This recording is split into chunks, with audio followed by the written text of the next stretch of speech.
Okay, y'all, I'm back. I didn't talk while I was cooking on the other one, but I'm going to on this one just because, well, I can't decide which way I like it better. Anyway, I'm gonna get the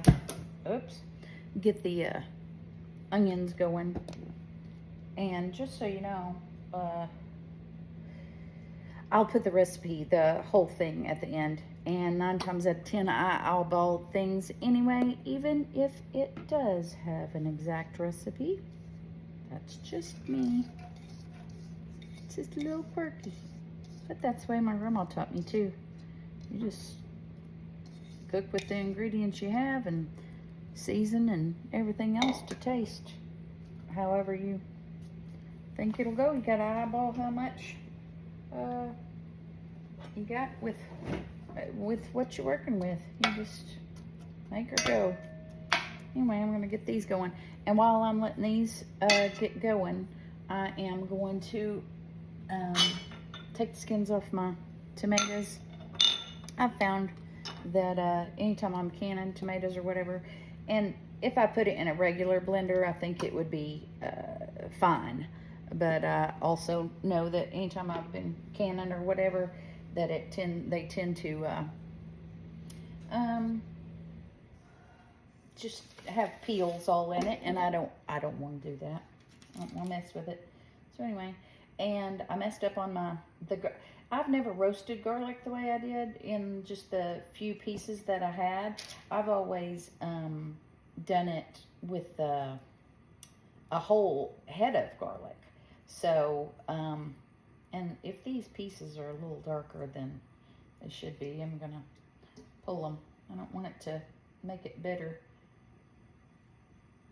And it leaves me yum to eat in a minute. I love tomatoes. I tend to have trouble with my gout in the summer because I eat too many pickles and tomatoes because of all the acid. And I didn't make any this year. I didn't have a garden this year, but anyway, I could have got some from town or other people or whatever, but I had a lot going on with Mom passing away and everything. I think in the next, oh my, I don't know what's wrong with why that's making that noise, the gas is. Shouldn't be. Anyway, a lot of people don't have joined, and I don't know that I've ever sat here and told y'all anything about me, but I was born and raised here in Ozark, Arkansas. Parents divorced, and Mom married somebody out of Alma and moved there and graduated there. But I'm still from here. I consider myself, I mean, I know a lot of people there and people here, but still both sides of my family are from here. And so I don't know what's wrong with my gas stove. It don't normally make that noise, and I may have to pause and investigate. Anyway, and I got 2 grown kids. They're 28 and 25.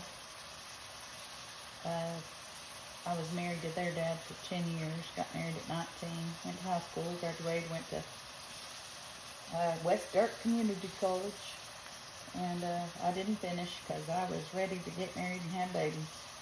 So that's what I did, and I've always worked my whole life, and I worked at Abstract, worked at Western Sizzling, my first job was at Dairy Queen, and I worked at Tip Top Western Wear. Loved that.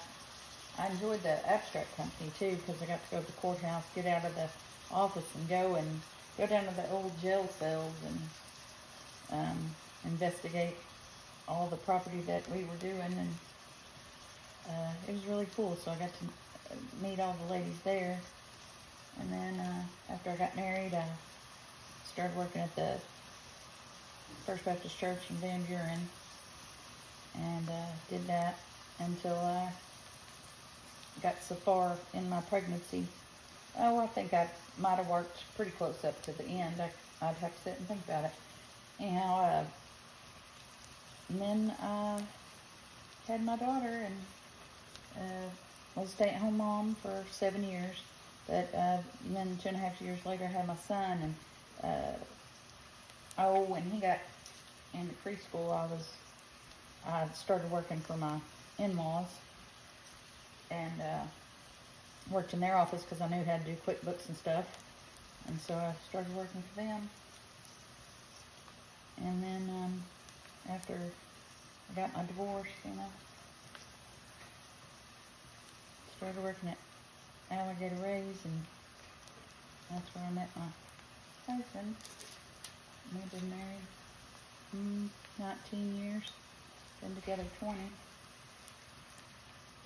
So,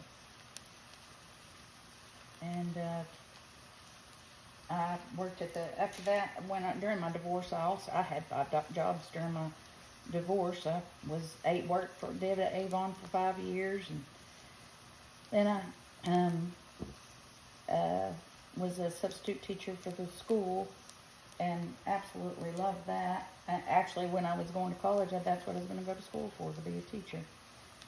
Anyway, and but I did that, and I was a secretary at 3 different places, and sold Avon and whatever, and then I started working at Alligator Rays. Well, after that, I got married and got a job at, I was still a substitute teacher and stuff, and I did a lot of the maternity leaves. And then I got on at the courthouse where I used to work, just for periodically, for the abstract company. And anyway, I got to go down there and work. I worked there for 5 years, and then me and my husband, I'm going to have to wipe my hands off. I worked at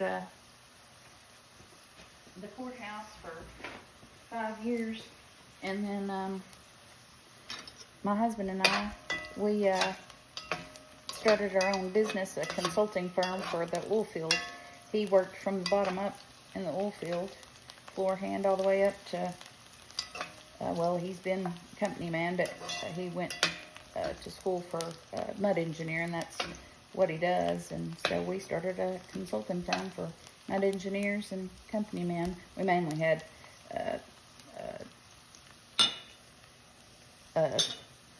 mud engineers, but anyway, we ended up having 38 men, and my sister was working for me because I couldn't do it all by myself. And he got out of the field and had to be at the office with us. And anyway, we 2014, the oil fields went down, and we had to shut our office down. And those are getting soft. I need to turn them down. And I hadn't added the garlic yet. I'm going to in just a sec. But I didn't want it to get burnt. But anyway, we had to close the office down because the oil field went down, and he went out and got a different job in the construction.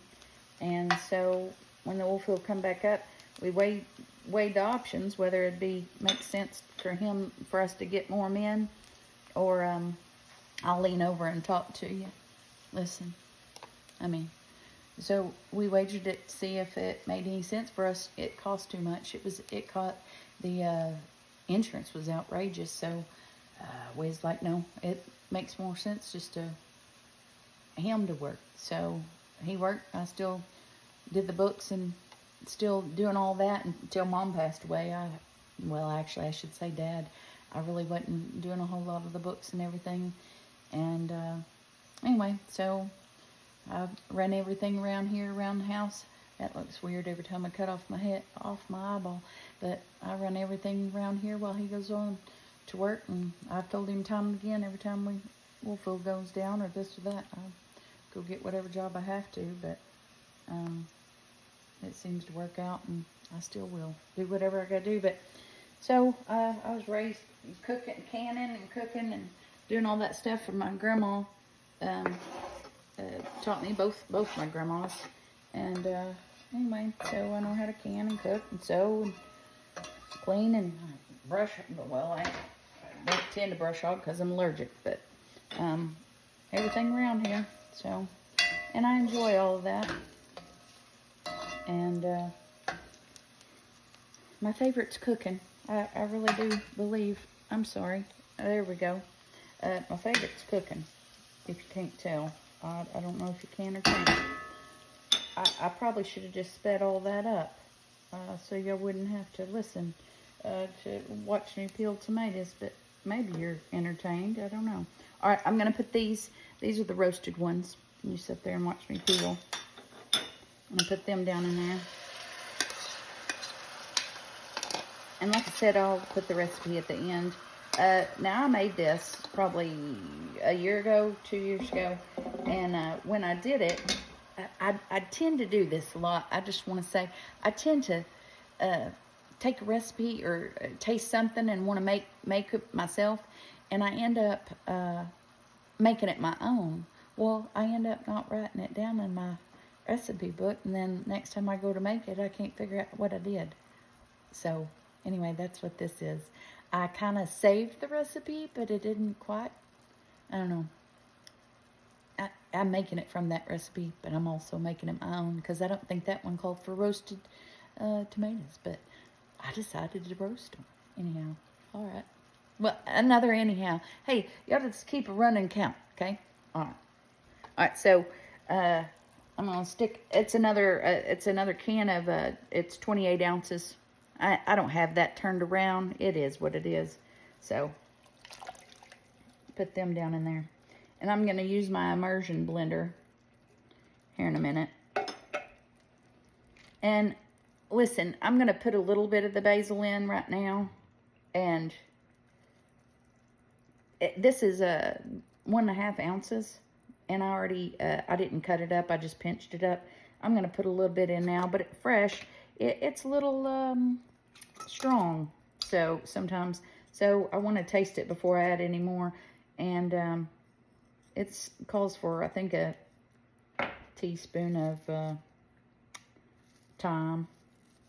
So I should have put this in with the olive oil and onions so it could wake it up. But, you know, I was busy telling y'all a story.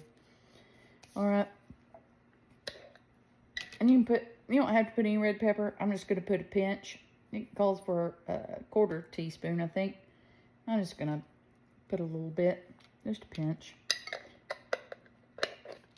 And look there, I keep my jar. And then anytime you go to Pizza Hut or anywhere else, you get them. You just put them in there. You don't have to buy them. Shoot, you can get them from everywhere. Anyway, so, and y'all just do whatever. Like I've always say, you just season till your heart's content the way you think you should. And that's what I do. And especially if I'm cooking for other people, I try not to put too much salt and pepper. But now, this calls for 2 cups of the chicken stock. But I'm going to pour it. I'm going to pour what I think, which should be half of this. It's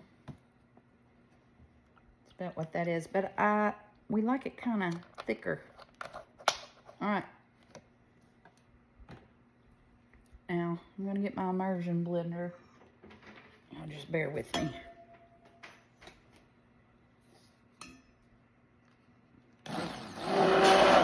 Now, you could put this in the